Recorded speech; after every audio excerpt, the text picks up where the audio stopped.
Isn't that cool? This is cool, isn't it? You don't see many of these. You certainly don't see many in this condition.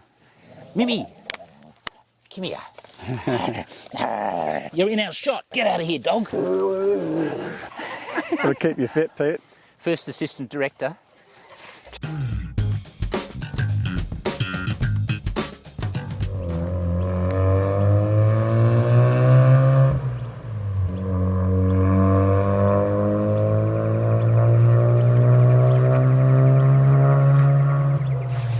Behold, look what we found. Very nice. Under a rock.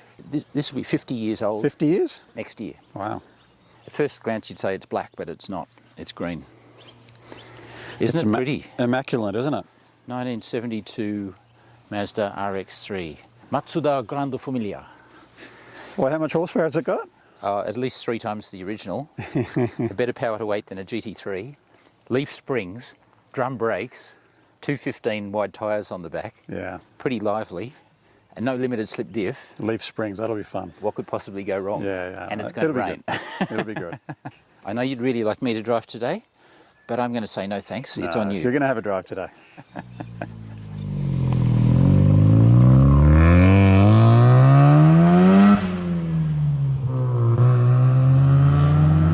Mate, this is noisy, this thing. Not as noisy as it could be, but it's still pretty noisy. At least it hasn't been ported, so it's not one of those rap, rap, rap, rap, rap.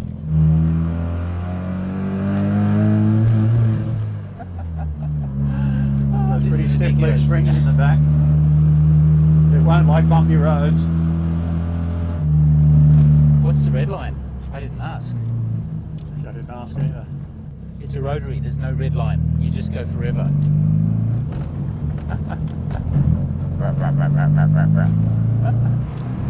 Right, here we are, 1972 Mazda RX3.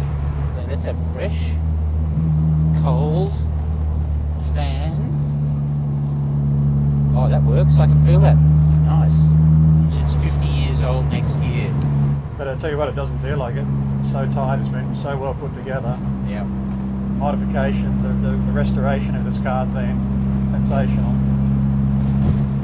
Really, really tight. Obviously over the bumps with a leaf spring in the rear. Yep. You can feel it's not handling those terribly well. So you can tell it's going to skip around a little bit. Yeah. Both front and rear shocks are pretty firm, aren't they? It's pretty firm all around. Actually, on a smooth bit of road, I think it'll be really nice.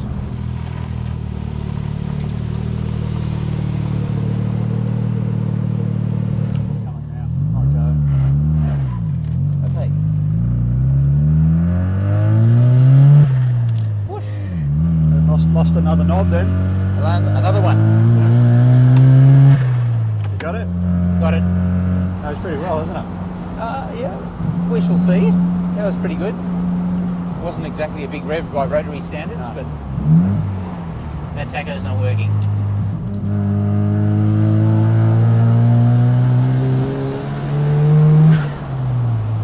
There's a little bit of a every now and again. Does it? Okay.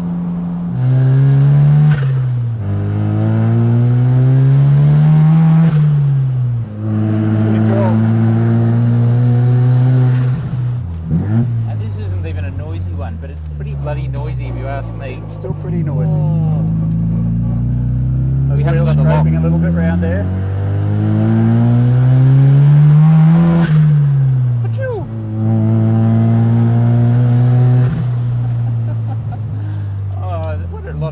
Ridiculous noises, honestly. It doesn't like left-handers because you need that much extra lock, and It needs a lot of lock. But that's a lot of fun, isn't it? I mean, it actually handles pretty well, and it certainly goes. on this smooth surface it's pretty good. Yeah. Pretty good. It's into a big understeer, doesn't it? You can feel how it just, those big rear wheels are just driving straight off the road. It just feels sketchy to me. It just feels like it's gonna, you'll be having a lovely time fanging along, and the next thing it'll just skip, and you'll be off the road. There's a really nice firm brake pedal. The way they've engineered the brakes is good. Doesn't like to turn when you're on the brakes. You've really got to be off the brakes to make it turn, otherwise you've really got to reef the steering wheel in. Pedals are really set up nicely for heel and toe, as you can hear. You can give it that little blip on the tires nose. rubbing. that when you come off the brakes, it actually turns in quite nicely.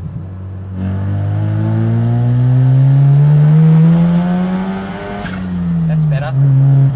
Just coming on the boil there now. Yeah. Yep.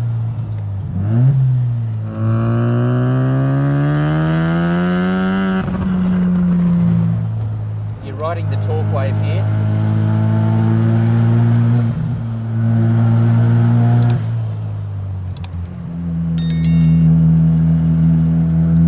Nice.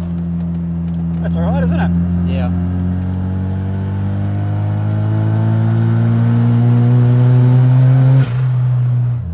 I'll keep an eye on the temperature gauge because it runs a bit hot.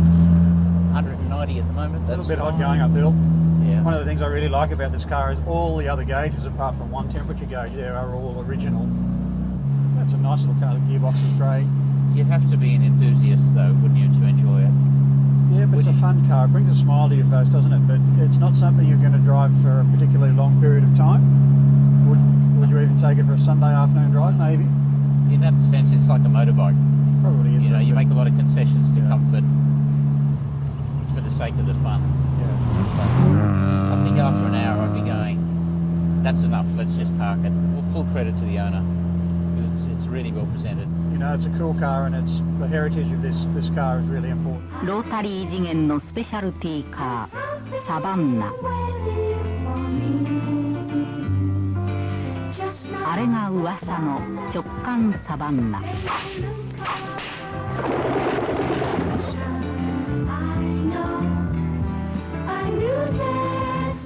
これも噂の直感サバンナ。鋭い出足、滑らかさ。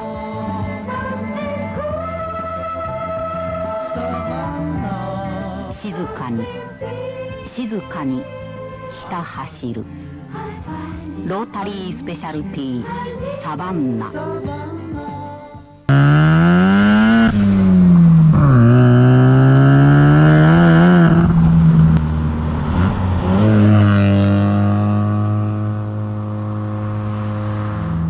Righto, Mark, I'd like to think we're in a modern car, but we're not. You know, we have to make some concessions to the age of this thing because it's hot. Windows down, no aircon. It hasn't got a radio. It would be useless anyway, wouldn't it? Yeah, you don't need a stereo. So these cars in Australia, they were pretty common, weren't they? The piston ones and the rotaries in the 70s and early 80s, so a lot of them hanging around. A pretty cheap car and fairly underrated, and no one really thought much of them, but you know, it's only the last maybe 10 years that people have really started to put a value on them, and they are now actually, in fact, a very valuable car. Yep. You know, a lot of people will see this as a historic car and it'd be very unusual, but you and I, we're old enough to actually relate to these are the kind of cars we grew up with, so it's actually reminiscing for us to be back in this. Righto, so here's the story. In Australia, first we had the RX2, which had the 12A rotary, or more often than not, the very boring piston engines that were 1500 or 1600 cc's, and they had about 92 or 99 horsepower. Couldn't quite crack the 100 horsepower until you got the rotary in. Anyway, then we got the RX3, 2-door or a 4-door, and very light, 900 kilos, even some of them under 900 kilos. And with the rotary, a 10A, not bad, 12A better, this one with a 13B plus a turbo. So we've got 300 horsepower at the wheels, at least. So that's over 220 kilowatts. So it's probably going to go pretty well. NSU started it and Mazda picked it up and has been doggedly pursuing it for decades, didn't they? The original motor from this was the 10A, which is a 1 litre rotary. You know, there are lots of maintenance required. They're very heavy on oil use, not economical, noisy. In fact, there's absolutely nothing to regard. Apart from the fact that they're quite fun and cool to drive. Yes. And different. So the 10A, then there was the 12A, which was just the same motor, but just extended block, twin distributor. And the 13B is just more of the same, twin rotor. But this one has a turbo because the motor's out of an RX7 Series 4. That's right. Which gives it the torque it needs. Without the turbo, not a lot of torque. Runs about 1 bar, 14 pound. I mean, you could get a fair bit more out of it, but I think it's probably more than enough for what the car is. I know rotaries can tolerate a hell of a lot of boost, but to me, you know, 1 bar in any other car is quite a lot. Yeah. You know, I've done a bit of work with the drag racing guys, and these cars are so popular. Here's a pack performance car here. I've seen it run high sixes for the quarter mile, enormous speeds. Look at the way they squat and wheel stand for the whole pass, it's just ridiculous. But even as a street car, on street tyres, you can run high 8 quarter miles with a 13B or a 20B Rotary. They're just ridiculously fast.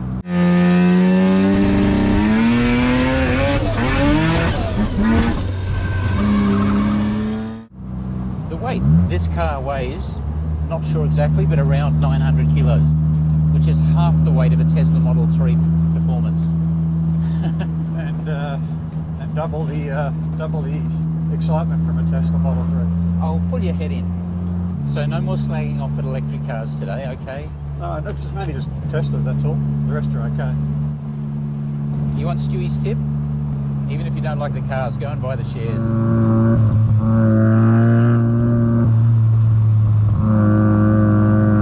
Okay, this car does ooze personality, I'll give you that. Did you see how those guys at the stop sign stared at it? Pretty good. Practicality? I'm thinking not so much. It's got a reasonable sized boot, but it's got no air conditioning and it's... No entertainment. What's it like steering? Bit vague? No, it's pretty good. It's a little vague in a straight line, but as soon as you get a little bit of a lock on, it tightens up and it feels really nice. Good. Really quite light when you're driving. I thought with these big Simmons wheels on it, it would be pretty heavy, but really has a nice feel. Feel really connected to the front. Clutch is good, brakes feel good. Drum brakes on the back, but this on the front. Yeah, the brakes on this, front brakes are from a Commodore. We're not quite sure which vintage, but it's probably a late 80s VKVL series, so it's quite popular to put them on. We've got pretty stiff Coney shocks on it. As you said, the leaf spring at the rear, but the front's pretty firm. It's a little bit, even on these little bumps, it's race car type sketchy, isn't it? That's right. The rotaries you can recognise by the round headlights, the double headlights, the honeycomb grille, the pretty sexy grille at the front, and the round taillights. The piston engines ones had squarish lights. So this car was known as the Savanna. That's how you spell it. Hang on, there's no H on the end, so get rid of the H. That's better. Woo.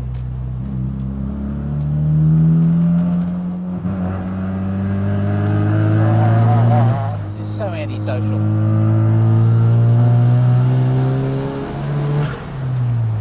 But oodles of personality. Yeah, it really does have a ton of personality, doesn't it? I couldn't find any on car sales. I heard of one changing hands recently, just under $100,000. I know they're up around that 100,000 mark. This would be probably more than that, I think. All right, well, seeing as we're talking about heritage of these cars, racing. One of the things with Mazda, I just love the racing heritage, right back to the 70s, and the dominant car in the very early 70s Japanese touring cars was the Skyline, Hakusuka. And I believe they were getting ready to celebrate their 50th consecutive win. Yep. 1972, which would have been a hell of a milestone. Yep. And the RX3 turned up and beat it. Yeah. So they didn't get that milestone, which is quite an interesting piece of racing trivia and history. There was a 72 model just like this car. Same as this, yeah. And then after that, the RX3 went on to dominate Japanese touring cars right up to the probably 75, 76. Yep.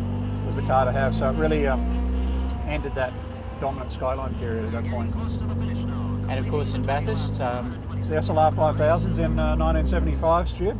yep. I believe the Mazda came fifth outright, just behind four SLR 5000s. Big Aussie V8s. Yep. Aussie V8s, if you don't know what they look like.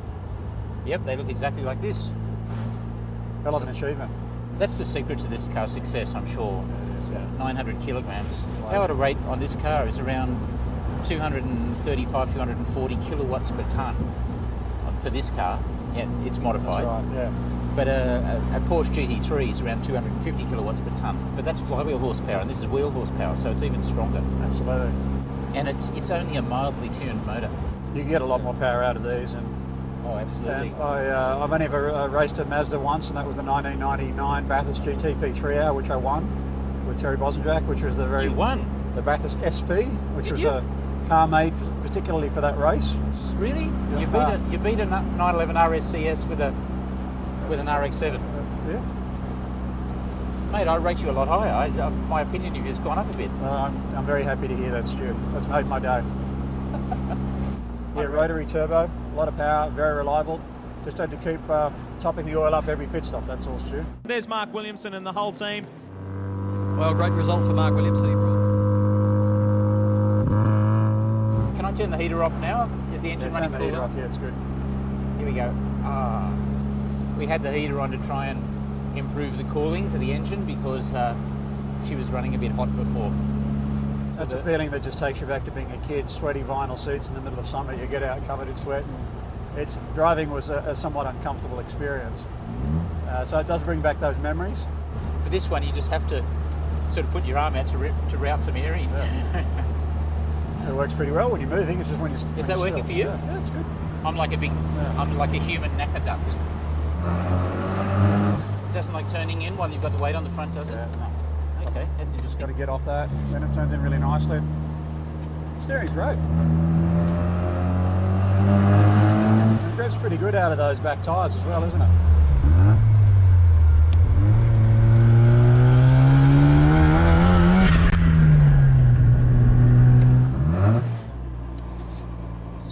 Scraping.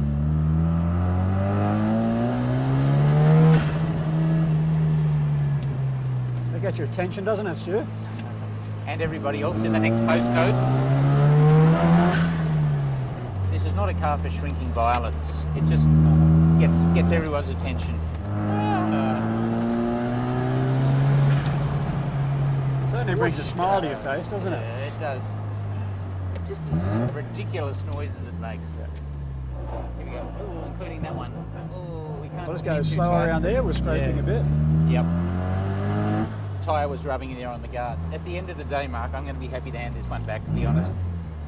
Seriously, you feel the same way? Well, I reckon it's an important car. Like if you're talking car collections, granted, and that's yes. the owner, Peter. Peter, thank you very much, by the way, for Yes, letting thank us you, use Peter. your amazing RX3. It's got to be one of the best in the country. It's absolutely immaculate.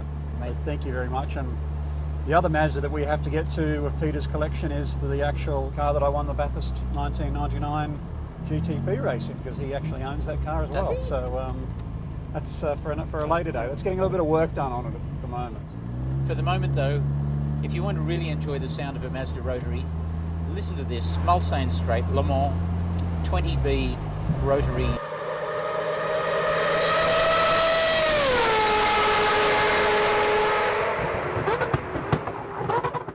Yeah, I think that's what you call an eargasm.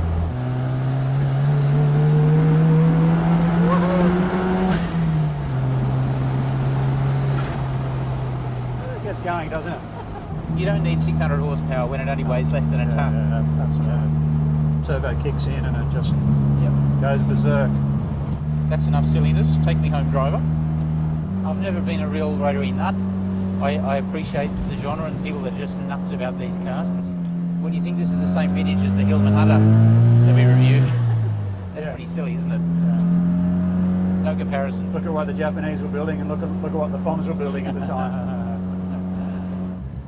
Performance very good. Personality in bucket loads. Presentation, a lot of people absolutely love them. Showstopper. Practicality, yeah, it's missing radio, air conditioning, back seat's a bit cramped, luggage space, ride's rough, no, not really. Price, ridiculous. So that's it for inCARnation this week. Thanks for watching, as always. Hey, you know the drill. It really helps us if you like, subscribe, share with your friends, and leave a comment. We love to read your comments. So thank you again. Something interesting next week, something interesting every week. Absolutely. Thank you again, Peter, for letting us share your pristine RX3. It's been a lot of fun. We've really enjoyed it. We hope you guys have as well.